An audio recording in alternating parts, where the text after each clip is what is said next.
حضرت عمر بن خطاب رضی اللہ عنہ بیان کرتے ہیں، ہم ایک روز رسول اللہ صلی اللہ علیہ وآلہ وسلم کی خدمت میں حاضر تھے کہ اس اثنا میں ایک آدمی ہمارے پاس آیا جس کے کپڑے بہت ہی سفید اور بال انتہائی سیاہ تھے۔ اس پر سفر کے آثار نظر آتے تھے، نہ ہم میں سے کوئی اسے جانتا تھا، حتیٰ کہ وہ دو زانو ہو کر نبی صلی اللہ علیہ وآلہ وسلم کے ساتھ بیٹھ گیا اور اس نے اپنے دونوں ہاتھ اپنی رانوں پر رکھ لیے اور کہا، محمد صلی اللہ علیہ وآلہ وسلم اسلام کے متعلق مجھے بتائیں۔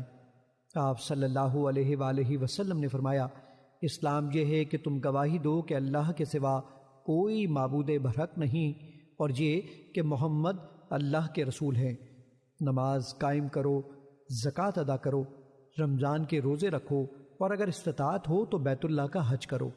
اس نے کہا، آپ نے سچ فرمایا۔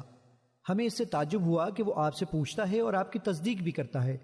اس نے کہا، ایمان کے بارے میں مجھے بتائیں۔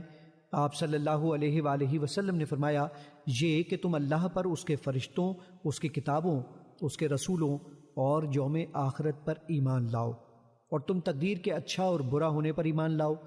اس نے کہا، آپ نے سچ فرمایا۔ پھر اس نے کہا، احسان کے بارے میں مجھے بتائیں۔ آپ صلی اللہ علیہ وآلہ وسلم نے فرمایا، یہ کہ تم اللہ کی عبادت اس طرح کرو گویا تم اسے دیکھ رہے ہو، اور اگر تم اسے نہیں دیکھ سکے تو وہ یقیناً تمہیں دیکھ رہا ہے۔ اس نے کہا، قیامت کے بارے میں مجھے بتائیں۔ آپ صلی اللہ علیہ وآلہ وسلم نے فرمایا، مسئول اس کے متعلق سائل سے زیادہ نہیں جانتا۔ اس نے کہا، اس کی نشانیوں کے بارے میں مجھے بتا دیں۔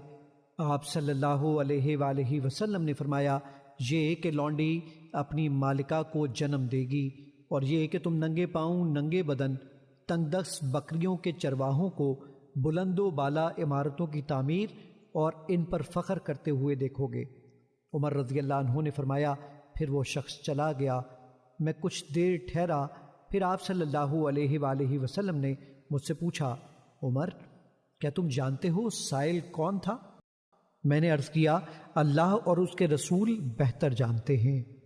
آپ صلی اللہ علیہ وآلہ وسلم نے فرمایا، وہ جبریل علیہ السلام تھے، وہ تمہیں تمہارا دین سکھانے کے لیے تمہارے پاس تشریف لائے تھے۔ مشکوٰۃ المصابیح حدیث نمبر 2۔